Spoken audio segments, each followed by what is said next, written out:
What's up, YouTube? This is Too Raw for TV. So I just want to do one last video talking about this.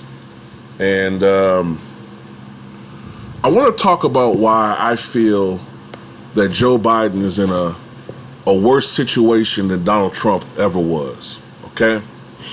Both of them are known for low poll numbers, okay? Both of them are known for having very low poll numbers. For much of Donald Trump's term, a lot of us made fun of his low poll numbers.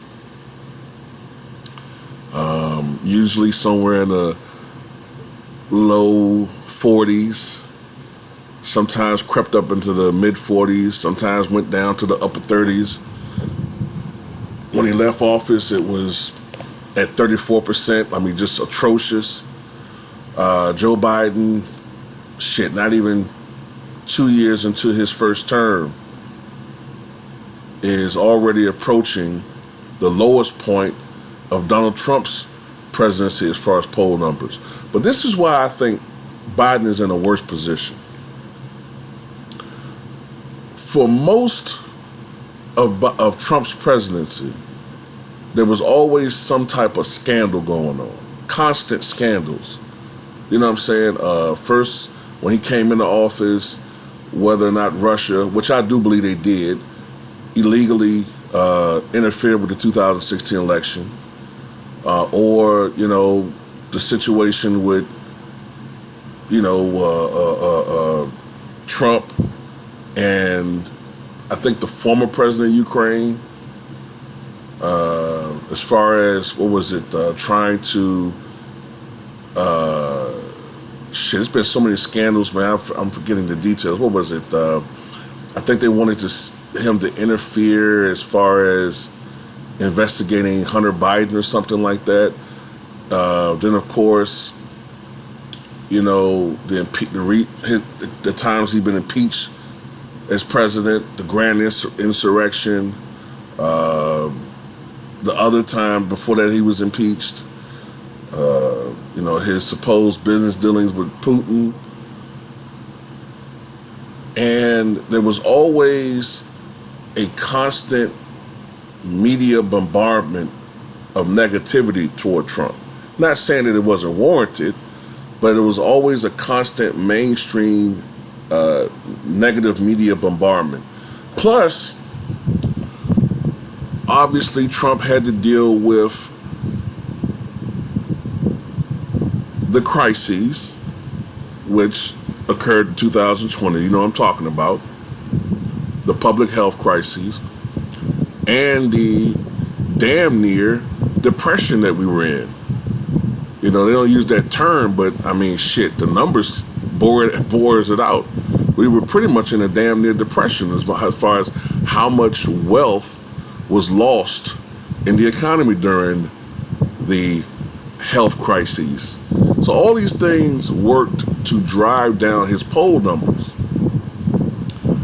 Joe Biden, don't get me wrong, you have the situation over in Ukraine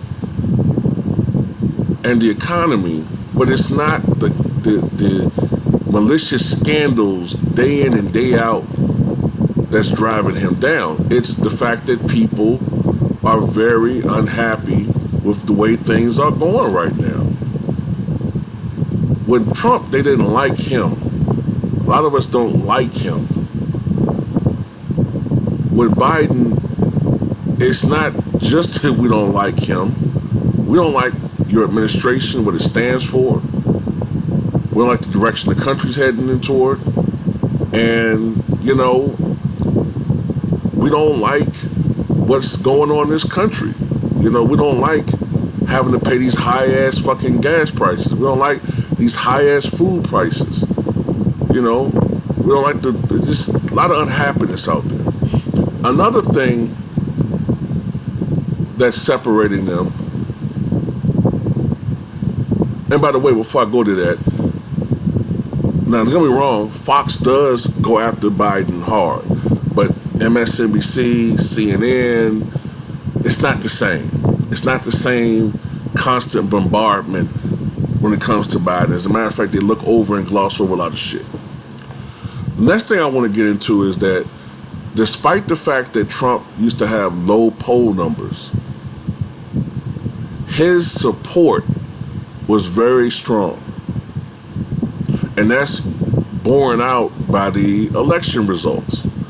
In 2016, I think heading into the last few days of that campaign, Trump was like 41, 42% approval, but he wound up with 46% of the vote. Same deal in 2016.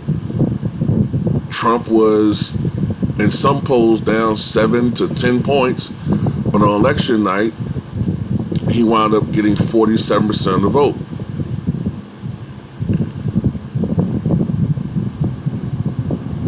In both of those elections, Trump's support was undercounted.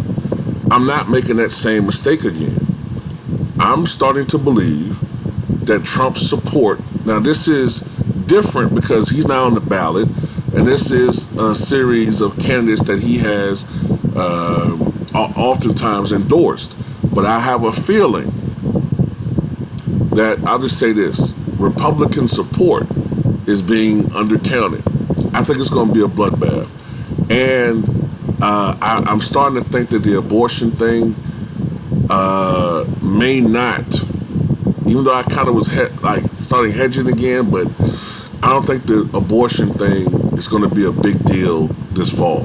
I don't think it's going to be a big deal. Now, it might be a big deal if this was a national election, but not on a local election and state election like we have in the midterms. But compared to Trump, Biden's support is very soft. People really just voted for Joe Biden, like I often told people. They voted for him because he wasn't Trump. Okay? In the primaries, Biden was just the better alternative to, people like Sanders or Buttigieg or whoever, Klobuchar. He was the better alternative, but nobody just was running around like, yeah, man, I love Biden, man. I love Joe Biden. And that's what's hurting him now. His support is very soft. And that doesn't bode well for a president running for re-election with a bad economy. If shit don't turn around, amongst other factors, and he is actually renominated, and he's running against Trump, I think Trump's going to win. But it's 2 years from now. We're still a far ways away. But that's how I feel about it, man. Tell me what you guys think, because I do know this. Here we are in July. So we got August, September, October, November. We're still 4 months away. Actually less than that. 3.5 months, maybe. We're 3.5 months away from Election Day. And I think the Republicans are going to win big. And they're going to make Biden's life like hell. And I wouldn't be surprised if the Republicans retake control of Congress, the House and the Senate. They're going to find something to impeach him on. And he's not going to get anything passed. It's going to be gridlocked like shit. And, it's going to be even worse for us. They're going to blame everything that happens bad on Biden. So I don't know. Tell me what you guys think.